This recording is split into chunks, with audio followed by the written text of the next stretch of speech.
মই পাকিস্তানৰ লগত যুদ্ধত অৱতীৰ্ণ হৈছিলোঁ। সেই সময়ত আছে পাকিস্তান বৰ্ডাৰ লাহোৰ আমি আক্ৰমণ কৰিবলৈ গৈছিলোঁ।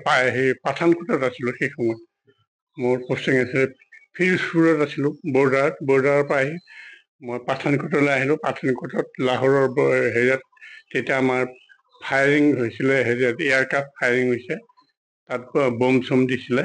সেইবিলাকত নিজে প্ৰত্যক্ষভাৱে জড়িত আছিলোঁ আৰু নিজে দেখি আছিলোঁ। আৰু কেইবাজনো আমাৰ লগৰো মৃত্যু হৈছিল তাত এয়াৰফিল্ডত। সেইখিনি সময়ত যথেষ্ট আমি ট্ৰেনশ্বিপত খুব হেৰিত আছি মানে হেৰি কি এইটো বেকলত আছিলোঁ যুদ্ধৰ সময়ত। ঘৰলৈ মনত পৰিছে, যুদ্ধৰ জাহাজ আহিছে, ৰাতিপুৱা আহিছে ফাইটাৰ এয়াৰক্ৰাফ্ট, ৰাতি আহিছে কেনবেৰা এয়াৰক্ৰাফ্ট বোম্বাৰিং কৰিছে।